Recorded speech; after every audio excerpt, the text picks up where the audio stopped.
Todo mundo que está aqui, né? Então, vamos continuar. Ok. Então, vamos lá, André. André vai falar sobre segmentação de imagens. Fique à vontade. Uhum. Peraí. Pô, como é que usa o presentation? Achei. Nossa, o botão tá do outro lado, velho. Bom, agora descobri uma coisa que é boa no PowerPoint. Os botões são próximos. UX. Estão vendo a minha tela, pessoal? Peraí. Tá bom aqui. Estou vendo.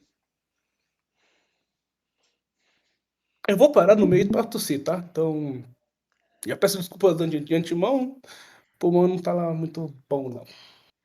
Eu vou falar sobre segmentação em imagens, né? No caso, é uma coisa que eu estou aprendendo, que eu estou estudando, então acho que uma forma de a gente validar se a gente sabe ou está indo pelo caminho certo é apresentar e colher feedbacks também, conversar com pessoas que têm mais conhecimento que você aí, para a gente melhorar o conhecimento, né? Então, avisos importantes, que eu acho que é importante a gente conversar. Vai ser mais uma conversa, não vai ser uma apresentação, assim. Então, uma introdução, então não irei muito a fundo, não é pretensão de se fazer hoje, mas no futuro sim. E eu sou apenas um iniciante, tá? Tá, bom. Acho que partindo do pressuposto sobre o que é, segmentação, né? Segmentação de imagens é o processo de remover ou particionar algo em uma imagem. Beleza. O que seria isso, né? Imagina você tem uma pessoa numa imagem, você quer recortar ela daquela imagem, é um processo de segmentação, entendeu? Os fundos que a gente utiliza no Meet, nos outros sistemas de conversa, é um processo também de segmentação, né? Que ele detecta a pessoa e remove o fundo e coloca outro fundo para você. Então é um processo de segmentação também, né? Que uma parte daquele contexto todo, transforma para sua necessidade. Então, há alguns tipos de segmentação, né, que a gente pode utilizar. Eu coloquei alguns exemplos aqui, alguns eu não achei. Tem baseado em formatos, por exemplo, se você quer pegar um formato redondo, um formato quadrado, você consegue segmentar isso só com processamento de imagens. Tem detecção dos pontos, né, também. Tipo, você tem pontos nessa imagem. E, na verdade, tipo assim, baseado em formatos, né, qualquer figura geométrica, você vai conseguir segmentar a partir... Porque existem filtros para isso, né? Tipo, por exemplo, transformada de Hoff, que é... Você pode detectar as linhas, tem círculos também, isso dentro do OpenCV, então tem bastante coisa implementada para isso. E tem as características do pixel, né? Que é cor, vermelho, azul, verde, ou variações delas. E da intensidade, né? Qual a intensidade daquele pixel naquele ponto, que você consegue detectar aquela informação. Vou mostrar alguns exemplos. Por exemplo, uma detecção de linha que é muito importante. Né? Numa via, um carro ele poder se guiar através disso. Isso é muito importante para os carros autônomos, por exemplo. Nesse exemplo que eu coloquei, ele mostra literalmente a detecção da faixa e vai criando um contorno para ela até ela na frente, até um alvo, para poder o carro se manter naquele percurso todo o tempo. Isso é um processo que dá para fazer só com processamento de imagem. Né? Opa, isso aqui tá fora do caminho, né? Mas um outro exemplo que aqui é detecção por cor, né? Você vê que, tipo, tem uma diferença entre a imagem do fundo e a imagem da frente através da cor, né? No caso é vermelho e o branco. Um contorno, que é uma forma geométrica, né? Então, nesse caso, tela do iPhone, nesse celular, está evidente, então você consegue formar um retângulo e consegue segmentar e trocar, colocar outra. Já vi muitos trabalhos legais assim. O contorno dele, no caso, cara. No caso, o contorno geométrico acaba sendo mesmo mais do mesmo, né? Coisas diferentes, vocês verem que onde que dá para poder encaixar a ação, né? Opa, sabia que tinha lugar. Isso aqui era pra simplicidade, eu escrevi errado, né? Tipo, mas tá, beleza. Eu mostrei pra vocês algum tipo de detecção, alguns usos tal, mas onde que é mais interessante utilizar, né? Um exemplo bacana que eu gosto de ver é na navegação autônoma. Aqui você consegue identificar o que é a árvore, consegue separar entre os objetos na cena, né? Uma pessoa, um carro, calçada. Então isso se transforma em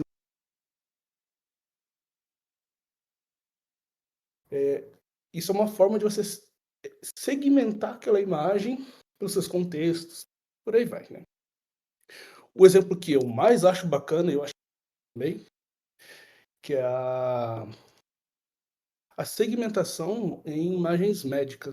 Tipo, você detectar um câncer, alguma coisa estranha dentro de uma imagem médica.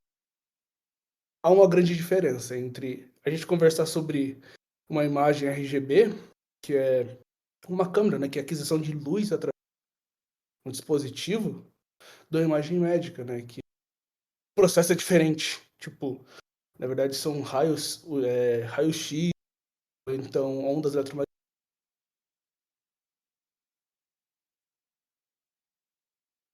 Já começa a ser um pouquinho diferente esse contexto que imagens médicas. Então, mas tem uma grande finalidade para segmentação. Precisa detectar algo estranho dentro daquela partição do corpo, né? Então, para mim, hoje, é o objetivo final de eu estudar tudo. Esse é o minha grande beleza. Pessoal, o Melissa me falou que o microfone está picotando. Para vocês está bom? Tá dando Picotando umas mesmo. falhadas. Tá. Mas conseguiram entender? Vocês querem que eu volte?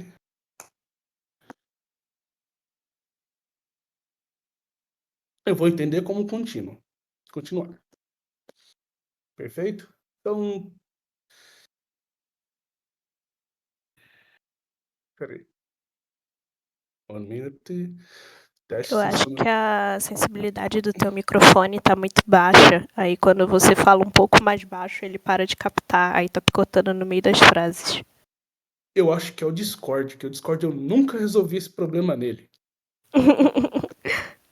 É sério, eu não sei usar esses equipamentos. Mas assim, eu falando agora está. Picotou de novo. Tipo, deu pra ouvir até eu falando agora. Aí eu acho que você falou alguma outra coisa, mas o depois de agora não pegou. Mas eu acho que é o Discord mesmo, porque ele não. Tipo, dá pra ver que seu microfone tá aberto, mas ele não tá captando a sensibilidade, sabe? Não tá ficando com o seu verdezinho ali de como se estivesse falando. Parou? Não, falhou. Tá falhando. Desativa a sensibilidade, Exato. vibrações. Desativa e troca, tipo, você vai desativar, aí vai ter um botão que tu configura, tipo, a sensibilidade deixa no máximo pra ficar sempre verdinho. Fica sempre verde. É. Acho que agora deu bom. Ah, uma foto de UX aqui foi crucial, hein? Porque eu rolei pro lado contrário. Então, eu preciso de um guia de Discord para idosos. Alguém tem? Eu sei que o print funcionou. Agora tá dando pra te ouvir, ok. Não tá falhando, não. Tá, então beleza. O que você Ótimo. fez pra gente aprender aí do seu erro? O que você mudou? Eu mexi nesse. Eduardo, explica, por favor, cara, que você é melhor que eu pra isso. O quê? Pro Como- áudio? O que ele Isso. fez pra.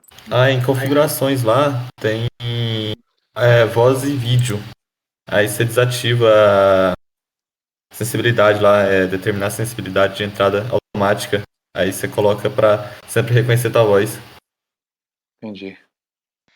Aqui, se você vir aqui, por exemplo, na nossa conversa aqui, bem em cima, aqui no lado, acho que tá no lado direito, dá pra ver. Tem um símbolo de chat. Aí tem ali o Lucas colocou um print sobre isso. Aí depois no final a gente pode te ajudar a fazer isso também. Mas no final, em todo caso, também tá no final. Então, continuando, né, no caso, o objetivo de eu estudar segmentação de imagens, né, é usar imagens médicas. Então, um dia a gente vai vou continuar esse processo, vou continuar também esse estudo, eu vou continuar trazendo para cá. E que é muito bacana isso fazer isso aqui. É você conseguir detectar um câncer dentro de algum órgão e conseguir mostrar isso, quanto desse órgão faz parte daquele quanto aquele câncer faz parte daquele órgão. É muito bacana. Um exemplo que hoje eu vivo, né, na verdade, acho que dá para linkar um pouquinho com o João, é que eu trabalho hoje com imagem de satélite, né? Então, eu trabalho basicamente fornecendo imagens para o pessoal fazer análise, estudos e tudo mais. Mais no back-end do que fazendo análise propriamente dita. E uma reclamação, né, que quando vem a informação da fonte de satélite, né, que sejam, por exemplo, a Sentinel, é que a quantidade de nuvem que tem na cena, aquela imagem maior, tem a informação de quantidade de nuvem lá. Só que assim, para o produtor não faz sentido, porque às vezes essa nuvem não está nem em cima da propriedade dele, entendeu? Então, cortar essa imagem, segmentar, por exemplo, isso aqui é uma nuvem, e ver dentro de um talhão, né? Que é uma área de plantio. Eu segmentar e quanto essa nuvem está dentro do meu talhão para poder fazer as análises posteriores, pode ajudar muito a ganhar, a dar informação, né? Então, tipo, nuvens pode parecer simples, né? Mas, tipo, imagem de satélite tem várias bandas, várias informações, e a gente tem que achar uma forma de você tirar essa informação que você não precisa daquela informação que você de fato precisa, né? Então, isso também acaba sendo um trabalho de segmentação de imagens, né? Só que pode ser mais simples. Eu posso essa imagem aqui, esse print, eu tirei de um projeto que eu vi que o pessoal utiliza uma UNET, por exemplo, que o João falou mais cedo sobre para segmentar. Então, mas eu acho que usar uma bazuca para tirar em formiga, né? Não faz sentido. Mas é uma forma de resolver também. E é isso, pessoal. Não é uma apresentação muito extensa, mas uma conversa vocês comigo. Se tiver dúvida, o que eu souber, eu vou responder. Tem um núcleo aqui também que pode ajudar bastante. Como é que a gente faz isso no Open? O OpenCV? Nuvens, segmentação, Segmentação. Tem tem algumas atra... bibliotecas?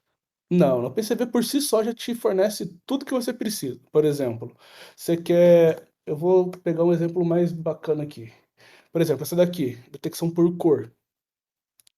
Você pode perceber que tem uma variação, né, entre a cor vermelha e a branca. Então, você já sabe que, bom, tem uma função chamada InRange, em que você gera uma máscara com a cor que você quer e o restante você retira, né? Então aí no final você gera uma outra imagem subtraindo uma imagem da outra, ou seja, você tem a imagem final que a máscara, ela tá só a cor que você definiu, que é o vermelho. E no final você tem a imagem já com esses pontos cortados dessa imagem, entendeu? Então, por cor, por exemplo, tem a função em range do próprio PCV. Por exemplo, essa daqui, por exemplo, tem uma função dentro do OpenCV chamada Hoflines, que é uma transformada de Hoff. Eu não sei explicar essa parte matemática, mas você vê que tem continuidades aqui, né? Tem uma linha aqui, tem uma linha, por exemplo, tem uma linha aqui e uma linha aqui. Então, você aplica o filtro, e esse filtro você consegue, através de erosão e dilatação, você consegue criar uma continuidade e você consegue detectar ela, entendeu? Através da transformada de Hoff, um exemplo. Deixa eu ver outro aqui que é bem bacana. Esse daqui é filtro também, por exemplo. Você pode fazer com a binarização da imagem, você pode perceber que tem um contraste entre esse passo aqui e essa imagem, a parte aqui do celular, né? Então, você sabendo disso, você consegue também criar um filtro com, com threshold, por exemplo, e você fazer usar o draw contornos para poder gerar esse retângulo para ti, entendeu? Então, a própria OpenCV ela é bem rica no que você precisa, entendeu? A documentação dela, tipo, tem coisas que hoje em dia ainda acabo descobrindo, né? Que eu não sabia que existia. Tipo, aí você tendo a região segmentada, você consegue fazer no Python a gente chama de slices, né? Você recorta aquela imagem e manipula do jeito que você precisar. Mais alguma dúvida, Ronner? Você usa também a SkyImage também para? Uso sempre que possível. Porque Eu as gosto. duas têm quase as mesmas coisas, né? Acho que tem alguns só uns poucos algoritmos que tem uma e não tem na outra, né? Sim, Como a tem, matriz de textura, acho que não tem no OpenCV, eu nunca encontrei, né? tem, Tem a mas GLCM? Eu não, foi retirada. Se ah, você procura. Aí que mora o hack da OpenCV, o tempo que eu tô aprendendo ela. Há coisas que você vai ter que usar a versão antiga para você poder ah, ter. Mas a perfeito. prestação nem vale a pena, entendeu? Tipo, eu acho que esse algoritmo tá dentro do OpenCV versão 3. Posso estar errado, mas deve estar lá. Mas SkyImage, se você consegue usar SkyImage, usa SkyImage. Ou uma rotas. Tanto faz. Mais alguma dúvida? Questão? Ô André, Diga. isso aí é usado também, você pode usar para remover fundo, né, de imagem de pessoas, né? Sim, sim, sim. O exemplo mais banal que eu gosto de falar o que é o do Discord, cara. É o mais legal que tem de todos, entendeu? Tipo, você pode mudar. Eu tô tentando mudar aqui agora, mas eu não sei onde tá isso aqui no meu Discord. Que eu vou ser segmentado e vai ficar um fundo diferente, tá ligado? Isso é muito, muito utilizado mesmo.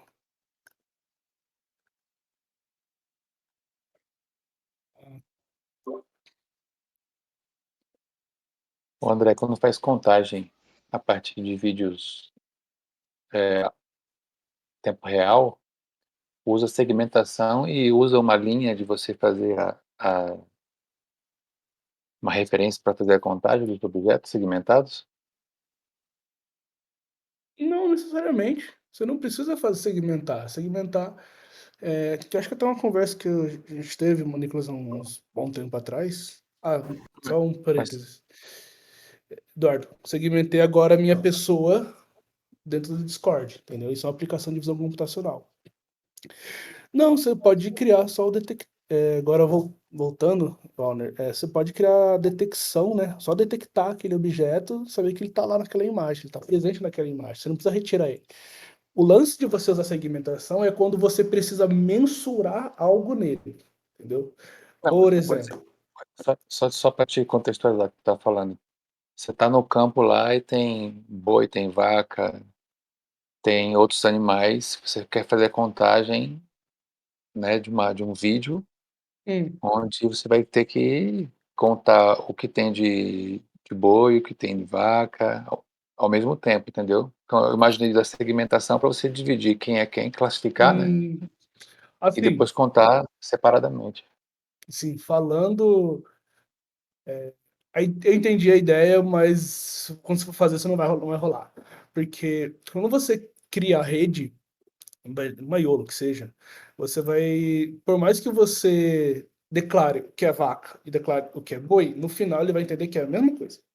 Eu já fiz isso, já vi isso sendo feito uma vez, e você vai olhar, é no final a mesma coisa, entendeu? Tipo, não faz muito sentido fazer esse tipo de separação para esse caso específico, entendeu? O segmentação é muito, muito bacana quando você precisa mensurar algo.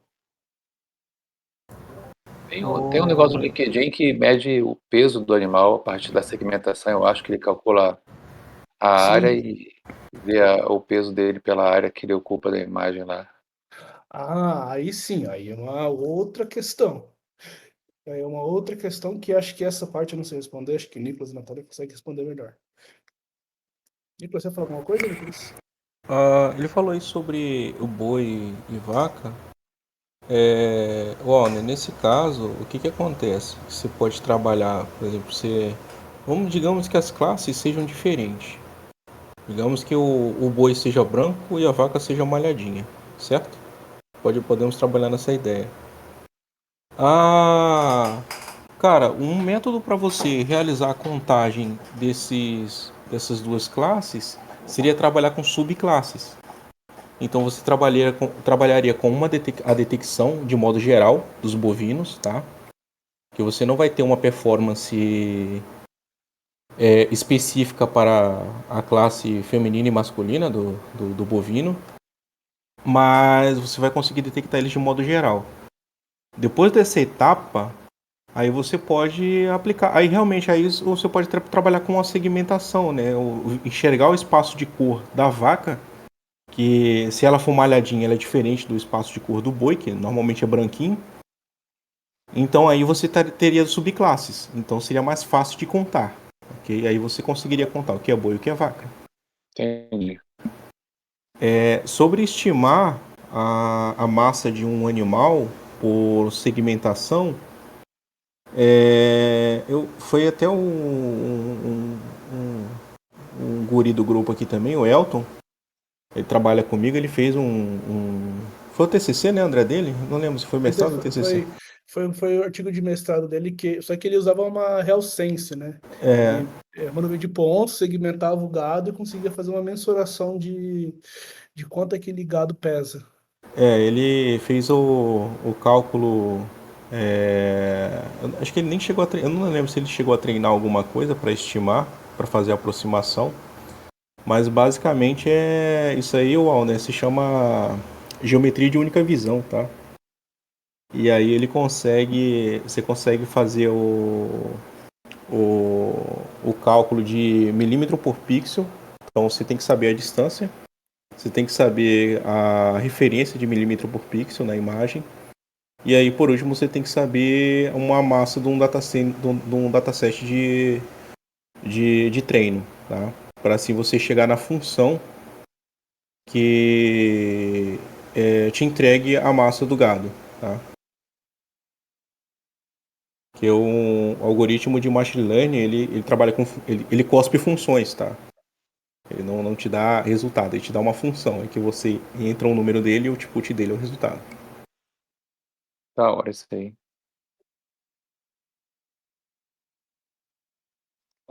Algo mais? Uma outra dúvida, questão? Obrigado. Nada. E aí, pessoal, mais comentários aí sobre segmentação? Dúvidas?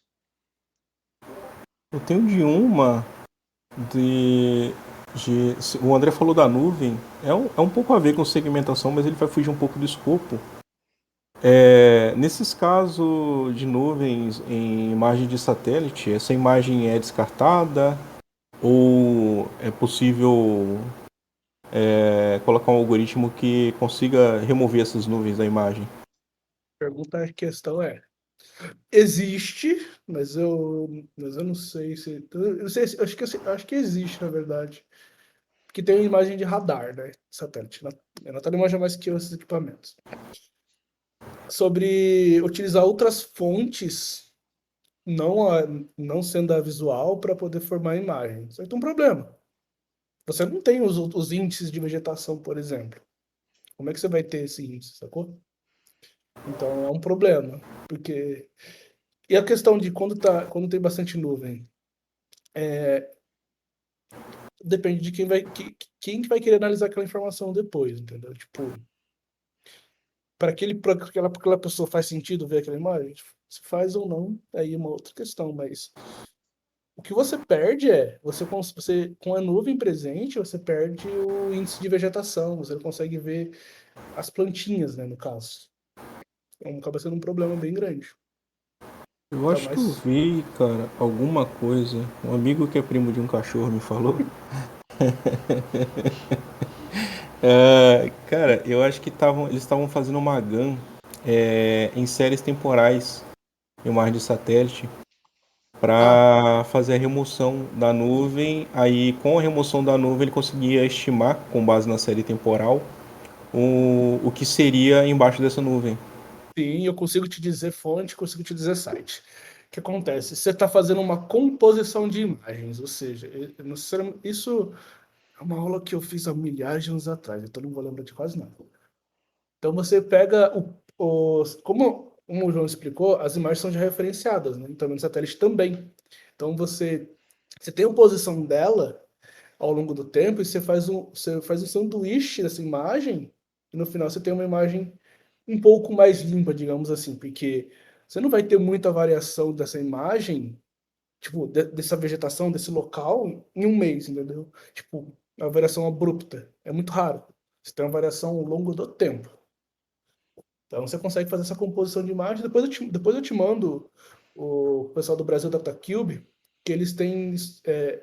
Ele é mantido pelo INPE, né? Então eles têm bastante. Ele tem até uma explicaçãozinha exatamente sobre esse ponto que eu te falei agora. Então, depois eu mando. Eu vou criar um catálogo e mando para vocês. Isso daí. Pô, bem legal, cara. Valeu, valeu. E aí, pessoal?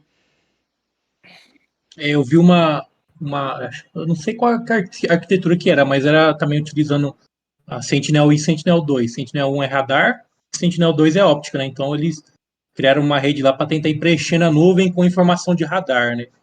Não sei se era uma GAN, se era um NET, eu não tô lembrando qual arquitetura que era, mas era alguma coisa parecida. Acho que o André tinha falado, né? Utilizar a imagem de radar para preencher a imagem óptica. Só que é artificial, né? Os dados que vão ser preenchidos ali é artificial. Só se você se for pequenos pontos de nuvem, né, como está nessa imagem, faz sentido, porque daí você Sim. faz uma aproximação dos pontos em que está a nuvem. Uma aproximação até no chute mesmo, né? Mas quando uma área é maior, aí não é mais um chute, né, cara? É milagre. O que a gente usa lá na empresa, né? Porque a gente trabalha também com imagem de satélite, do Sentinel-2, e com imagem da Planet também, que é uma resolução mais alta. Sim. Então a gente meio que faz uma remoção de imagens que contém nuvem em cima da plantação, porque a gente não vai obter índice nenhum ali em cima da nuvem, né? Então meio que descarta essa informação com nuvem, né? Só que o problema é que a gente tem uma pequena quantidade de imagens, né? É isso. Sim. É o problema, né? De ter acesso a essas sources. Esse negócio, João, é bem importante, até mesmo que seja preenchido com dados artificiais, mas ele vem com base em alguma coisa, tá? Porque é igual no Pandas, cara. No Pandas você vai fazer uma manipulação no Pandas e você pega um dataset que tem os missing datas, né? Dentro da tabela. O que normalmente a gente faz? A gente utiliza uma média, utiliza uma mediana, Populaçãozinha, faz né? Também. por população, ou você pode utilizar uma regressão para poder estimar valores, para preencher a tabela e depois você faz o seu modelo preditor. Porque o que acontece, cara? A mesma técnica se aplica também à visão computacional, só que de um método diferente, certamente. Mas o que acontece? Principalmente para dados de satélite, cara, que depende do tipo de cultura, depende de N coisas. E essas informações, cara, no decorrer do ano, imagina, se tem. Vamos se dizer que você gerou 150 imagens no decorrer do ano. 50 delas está com nuvem. E veio intercalada em algumas situações. Então, assim, você precisa treinar alguma coisa, precisa tirar algum insight. Como é que você vai utilizar toda aquela base de dados? Ou fazer um reaproveitamento, alguma coisa assim. E você acabar descartando as imagens que tem nuvem, sendo que a cultura não mudou tanto, então com base em uma série temporal você conseguiria fazer um preenchimento do que seria aquela nuvem. Mesmo que seja artificial, mas você consegue trazer um modelo final sem muito viés ou sem assim estar com uma validação muito discrepante, vamos se dizer.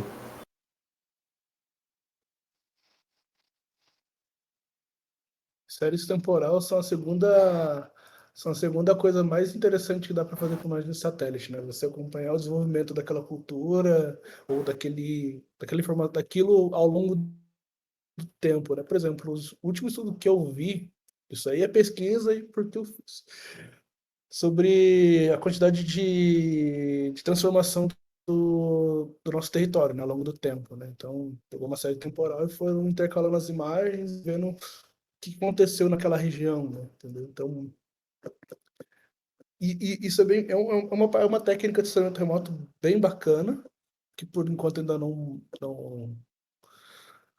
sou especialista nisso, mas que eu sei que existe. E também acaba sendo um pedacinho também de segmentação, né? Que às vezes você tem que tirar um pedaço que tem uma nuvem, criar uma nova imagem sem a nuvem, poder criar um dado histórico daquilo.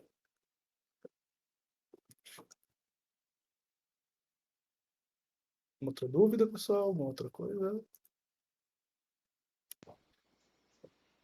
Bom, vou considerar que não. Então, muito obrigado.